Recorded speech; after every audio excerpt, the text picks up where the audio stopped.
वह सत्य ही बोल रहा है, मैं उससे दोस्ती किया हूँ। चलो बहुत अच्छे की बात है। जब तुम मेरे पुत्र से दोस्ती किया तो दोस्त एक भाई की समान होते हैं। तो जैसे मेरा उत्तम बेटा हुआ वैसे तुम मेरा ध्रुव बेटा हुआ। कब से सिंह दरबार में बैठ के पुत्र को गोद बिठाने के लिए हम इंतजार कर रहे थे। अब अकेले उत्तम को नहीं बल्कि तुम्हें भी अपने गोद में बैठाएंगे। आओ आओ तुम दोनों मित्र आके बैठ जाओ। आओ मित्र जी। हाँ मित्र जी। मित्र जी आप चले जाइए पिताश्री के गोद में बैठने के लिए। मैं जो है पिता के गोद में बैठने के लायक नहीं हूँ। क्यों मित्र जी? इसलिए आप देख रहे मेरे शरीर में कितना धूल और मिट्टी लगा हुआ है और पिताश्री के शरीर में मैं देख रहा हूँ कितना राज साई पीताम्बरी पहना हुआ है। अगर मैं पिताश्री के गोद में बैठता हूँ तो ना जाने पिताश्री का पहना हुआ पीताम्बरी सारा गंदा पड़ जाएंगे। इसलिए आप चले जाइए पिताश्री के गोद में बैठने के लिए। मैं जाकर के नीचे में बैठ जाता हूँ, इससे कोई दिक्कत नहीं मित्र जी, ऐसा नहीं करते। चलो दोनों साथ चलकर बैठते हैं पिताजी की गोद। क्या देखो ध्रुव कुमार, तुम्हारे शरीर में धूल मिट्टी है तो क्या है, मैं तुम्हें अपना पुत्र माना। पुत्र और पिता की दर्द सहित तुम्हें मालूम नहीं। पिता को पहने हुए पीताम्बरी क्यों न हो। जो पिता का सच्चा पुत्र होते हैं वह पुत्र के सामने पीताम्बरी कहीं कम पड़ते हैं। मेरे दरबार में आके तुम ऊंच और नीच की बातें सोच रहे हो, ये मुझे जरा भी शोभा नहीं दे रहा है। देखो आओ आओ मेरे गोद में बैठ जाओ। आओ मास्टर साहब आओ, बताना पड़ेगा ये क्या आज बचपन से लेकर के इतना बड़ा हो गया जंगल में। लाखों नौच खत्म होते देखियो फिल्म देखियो। आज दिन तक मैं पिताश्री के गोद में नहीं बैठा। आवाज खींचने होते हुए जब आज मैं मित्र का घर आया तो मित्र के पिता हमें बैठने के लिए कह रहा है। आओ आओ बैठो। कैसे मैं जाकर के मित्र के पिता के गोद में बैठ जाऊं? ये हमें बिल्कुल अच्छा नहीं लग रहा है।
से आंसू बहाने लगा।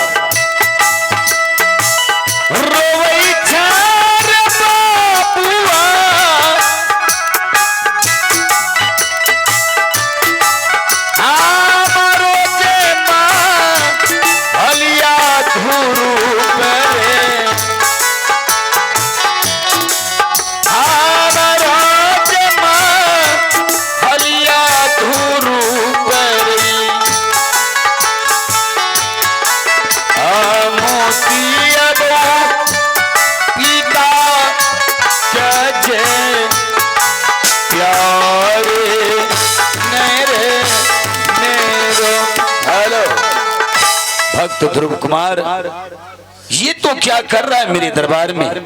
अरे इस दरबार में पहले पुत्र के लिए मैंने बहुत आंसू बहाया, मुझे पुत्र नहीं था। आज तुम कह रहा है कि कभी पिता का प्यार नहीं पाया। तुम पिता का प्यार नहीं पाया है तो क्या, जब जब आएगा मेरे पुत्र के साथ दरबार, मैं तुम्हें पिता का प्यार दूंगा, मैं तुम्हें अपने गोद में बैठाऊंगा। आओ आओ मेरे गोद में बैठ जाओ। आज रहे मेरे दरबार में आके कभी पिता की प्यार के लिए तुम आंसू नहीं बहाना। आओ आओ बैठ जाओ। ठीक है महाराज जी, अगर आप कह रहे तो आपकी गोद में अवश्य जाकर के बैठ जाता हूँ। आओ ध्रुव, अच्छे बच्चे जिद नहीं करते। अब बैठा जावा लगा रामा मैया गे, आ गई बैठा जावा लगा रामा मैया गे। पिताजी के गोदिया गे ना, पिताजी के गोदिया गे या।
कोई घर लड़का करने बैठेगी आराम ज्यादा ये कौन है? भगवान के लिए शांत हो जाओ। बताइए लड़का कौन है? ये कौन है? तुम इनके बारे में जानने के लिए हाँ, मैं चाहती हो? जानना चाहती हूँ। जानना चाहती है तो पूछिए अपने उत्तम कुमार से ये कौन है और क्यों गोद में बैठाया? उत्तम चला गया। चल बताओ ये लड़का कौन है तुम्हारे साथ में? माँ चल ये बोल। मेरा मित्र है माँ। मित्र है? हाँ माँ। जब तुम इस महल में रहता था तुम्हारा कोई मित्र कोई दोस्त नहीं था। आज पहली बार तुम जंगल गया है शिकार खेलने के लिए, तो ये तुम्हारा कैसे मित्र हो गया? तुम जानने के लिए चाहती हो तो मैं बता रहा हूँ। ठीक है, आप भी बताइए। उत्तम कुमार को तुम जंगल जाने की इजाजत दी। हाँ। उत्तम कुमार जंगल में शिकार खेल रहा था, एक बूढ़ा शेर के ऊपर अपना बाण चलाया, उत्तम का बाण काम नहीं किया। अच्छा। बूढ़ा शेर इन्हें खाने के लिए टूट पड़ा। जब ये जंगल में बचाओ बचाओ का आवाज लगाया, यही बालक आके तुम्हारे बच्चे का जान बचाया। बताओ उसके बदले में इनसे दोस्ती करके अपना महल लाया, मेरे गोद में बैठ गया तो कौन सा पहाड़ टूट गया? और तो ये बात है। ये बात है स्वामी जी, पहले ही आपको बता देना चाहिए था कि उत्तम का दोस्त है। बताइए, आप ही लोग बताइए, ये पहले बताने का मौका दिया, बिल्कुल भैंस है। अगर मैं पहले जान जाती कि उत्तम का दोस्त है तो इस बच्चे को मैं फूली की भी छड़ी नहीं मारती। तो पहले तुम्हें पूछना चाहिए कौन है, आप काहे गोद में बैठाया? I am sorry Swami ji, मुझे माफ कर दीजिए। हर बार तुम गलती करती हो और सॉरी बोल के माफी मांग लेती हो। इस बार हम तुम्हें माफ नहीं करेंगे। तो कौन माफ करेंगे ये लोग? हैं? अगर इस बार तुम माफी चाहती हो, अच्छा। जिस बच्चे को तू मेरे गोद से मछली की तरह उठा के फेंक दिया, उस बच्चे को जरा दुलार प्यार कर, उस बच्चे को जरा कुछ खिला पिला अपने हाथों से, ताकि उस बच्चे ने तुम्हें माफ कर दे। सही कहते हैं स्वामी जी, कितना भोला लग रहा है। भोला, बिल्कुल भोला है, पूरा इंसान जैसा लग रहा है। क्यों नहीं? दारू शराब नहीं पीता है बच्चे। अरे भगवान का भक्त है, ये दारू पिएगा? इधर सही सुनो। कंठी है। जब उत्तम कुमार इनसे दोस्ती किया तो जैसे अपना उत्तम बेटा हुआ, अच्छा, वैसे ये भी लड़का बेटा हुआ। हाँ स्वामी जी। इस प्रकार तुम्हें नहीं करना चाहिए। स्वामी जी, अब तो मैं पिटाई तो कर दिया हूँ, अब मैं इस बच्चे को इतना प्यार सम्मान दुलार दूंगी ना, ये सब कुछ भूल जाएंगे। आप ऐसा कीजिए, यहाँ से महल जाके आराम कीजिए, मैं इन दोनों बच्चे से कुछ बातचीत करूंगी। तो इनसे पहले हम तुमसे कुछ कहे थे, क्या? देखिए भूल गया। एक तो बेचारा मोबाइल से परेशान है। चाय बनाने के लिए हम इनसे कहे थे, अच्छा चाय देखिए ना के रेडी है पूरा। ओ, तो अपने हाथ से बनाई है? अपने हाथ से बना के लाई थी ना। हाँ। वहाँ महल में एक कप रख करके। अच्छा। जो बेसिया हो गया मतलब ज्यादा, तो बोले इन लोगों को भी पिला दीजिए। तो मेरे लिए चाय महल में है? हाँ ठीक है, हम चाय पी के आ रहे हैं, आप लोग भी कहीं मत जाइएगा, एक बार और आएंगे हम। ये चाय जो है ना, हाँ। ये महुआ दूध का है। अच्छा। जो आपके लिए बनाई पर्सनल, वो प्राइवेट लिमिटेड कंपनी का है। उसमें मलाई डाल के बनाई। ठीक है बेटा उत्तम, अपने मित्र को भोजन करा के इस गांव में चारों तरफ घुमा देना, उसके बाद यहाँ से जाने देना। इस गांव में तो क्या, अपना जी इतना बड़ा महल है, हाँ। पूरा महल इस बच्ची को दिखाऊंगी। अच्छा अच्छा, जो कि जंगल में कभी नहीं देखा होगा। हम चाय पीने के लिए चलें? बिल्कुल जा सकते हैं। लेकिन इस सब बच्चा को एक बार बैठवा दीजिए। बच्चे लोग आप लोग बैठ जाओ। बैठ जाओ। Bye, see you. जाइए, चाय ठंडा हो जाएगा। उत्तम। हाँ माँ। मास्टर साहब, चाय मीठा लग रहा है ना? उत्तम। हाँ माँ। तुम्हारे दोस्त तुम्हारे घर पहली बार आए हैं। हाँ माँ। और तो खड़े खड़े मेरा मुंह क्या देख रहा है? ऐसा करो तुम यहाँ से महल जाओ और अपने दोस्त के लिए गरम गरम दूध लेके आओ।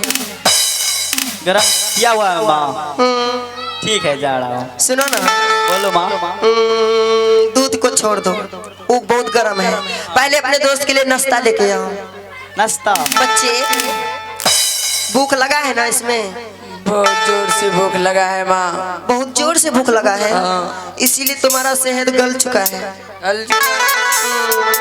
उत्तम। हाँ माँ। ये सब दिन जंगल में रहे हैं और इसको उतना दूर से तुम्हारे साथ में चल के इतना दूर आया है, तो ये भूख के मारे शर्म से कैसे तुमसे बोलेंगे? हाँ माँ। कोई मेहमान किसी के यहाँ जाते हैं तो कुछ बोलते हैं? नहीं माँ। कभी नहीं बोलते हैं। मेहमान को अपने मन से फुल स्वागत कर देना चाहिए। क्यों नहीं माँ? मुर्गा, मछली, दारू, शराब, क्या? ऐसा करो, जाओ महल, नाश्ता लेके आओ। ठीक है माँ। Bye, see you, love you बेटा। अरे ज्यादा पैसा जाओ, कुत्ता कमीना। बताओ, तुम मेरे स्वामी के गोद में बैठकर